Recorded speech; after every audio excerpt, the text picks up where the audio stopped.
know you won't get a national security order slapped on you? Very good question. And this actually came up very recently when we were meeting with a group of folks in New York. And I said, maybe I will. But if it's on camera, I mean, I remember Ted Koppel of Nightline asked me this. And I said, well, I'll come on a show like yours and tear it up.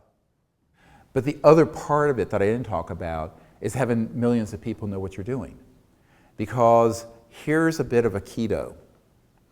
This group is like, they're like vampires. They do really well in the darkness of secrecy. They do not, writ large, want to be caught in a bright billion-watt spotlight, which we have, in a sense, created around what we're doing, for better or for worse. For my privacy, it's for worse, but for other reasons, it's very good.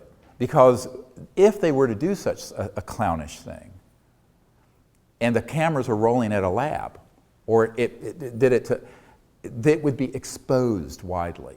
That there is a group operating off the reservation that has tried to do a national security order or made an overt threat or what have you.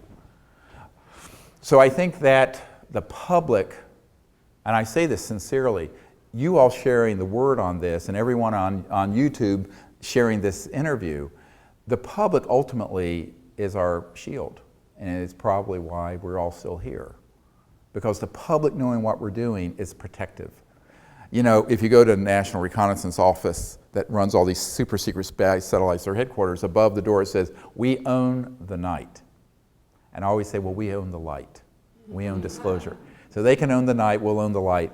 And so you don't, if you don't agree to play on the field of secrecy, you can transcend it and go stay in the field of telling the truth and being out there. But it has to be done with lots of people coming together. And that's the beauty of what we can do now with the internet and communication systems and the app and what have you. So that is our first line of strategic defense. It's counterintuitive. And almost every technology person I know who's worked on this, and almost everyone who's wanted to do funding of this sort of energy technology, has wanted to do it secretly. Because they think they're going to outfox the national security state. I said, oh no, you're not. You think the world's going to beat a path to your door, and you're going to, be this mogul like, Steve Jobs was for Apple. No. I said, before the public beats a path to your door, Murder Incorporated is going to meet a path to your door. So you've got to do this with your eyes wide open and do it very openly. And the intellectual property, secrecy, patent route, I think is maybe later. I hope we don't have to go back to that, but for various applications. But the fundamental science and technology got to be open source. But then when it is, and it's been reproduced, and you have thousands of these devices going out, one of our plans is some of the celebrities that have followed our work, that I don't want to name, is to have their homes running on. Imagine someone on the cover of People magazine,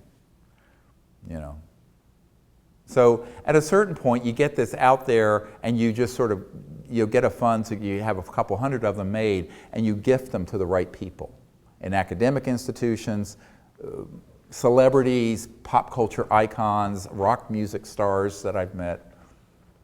Be pretty cool. And that's very hard. I mean, the hidebound at Harvard may not talk about it, but I suspect Steven Seagal would, or Bono of U2, right?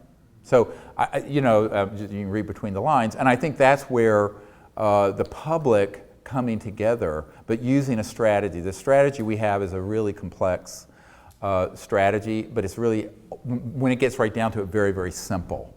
And that is, you do it out there, fully in the open, and that way you're most protected. And to the degree you're doing anything secretively, you're at great risk. It's very counterintuitive because it's not what people normally do with science and technology.